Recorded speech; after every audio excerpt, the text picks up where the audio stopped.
Hi everyone and welcome to my new setup for my TikTok, Instagram and YouTube videos. In this tutorial I will explain you how I did the setup, how the audio comes out and what you require to have almost the same light setup. This is not the room where I usually take my YouTube videos, however I decided to do it here today just to give you a brief example of how it can look like. So let's start with the audio. I have one microphone here that you might have seen before. It costs about 120 bucks. I purchased this wind protection extra for about 15 bucks and it was pretty simple to set it up actually. Usually it has its own stand, but I decided to put it here on my light stand because I have so many light stands and no microphone stand. So I came to the idea not to purchase an extra microphone stand since I have so many of these stands here.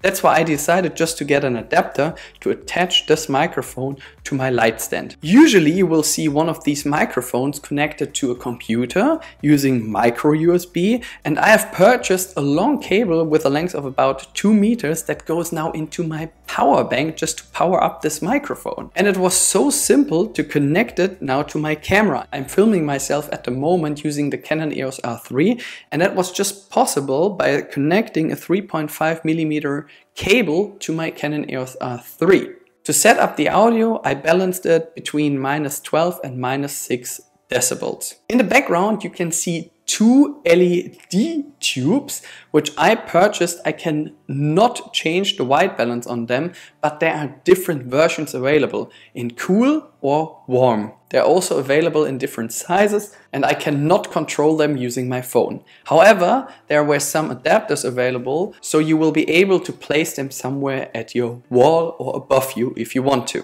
My camera at the moment is attached to a super clamp. This super clamp is attached to a light stand, which I purchased for about 200 bucks. Of course, it's not the cheapest one. However, I was looking for one which is really stable, a stand which I can transport easily from A to B, and which is strong enough to carry my big cameras. So I want to have it simple. I didn't want to get a second tripod for my camera. I did not want to get a second stand for the light. I wanted to have it all compacted on just one light stand. So I decided for this one here, which you can also extend to more than 2 meters, and you can fold the legs so it's easy for transportation. It comes also with 3 wheels that you can attach, but you don't have to attach them.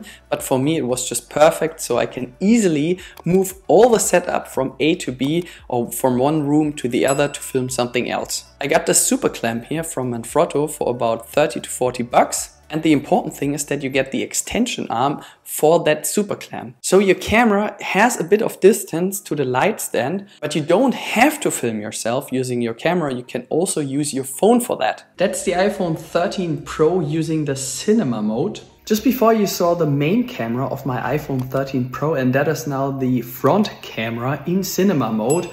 And that's how it looks like. The light is just perfect for such a small setup. Then you need to turn the pin around to be able to attach a ball head to that extension arm, which I had already on some of my tripods, so I just used this one. However, you can get a cheap one for about 30 bucks. On top of that is my camera. That is now the Canon EOS R3. It doesn't need to be such an expensive camera. You can also take your phone because that is the camera that you always have with you. And you can use one of these adapters here to attach your phone to that ball head. I'm filming myself at the moment using a 24mm lens, 1.8 aperture, but at the moment I'm filming myself with 3.5 aperture. If we go further up, there's a video light, which is a really compact one. It comes with a 4-meter power cord, and at the moment you get 30 bucks off if you use that link provided in the video description below. This video light already comes with one of these soft boxes here. However, I decided to get a different one. There are 3 different sizes available. This one here is the middle one.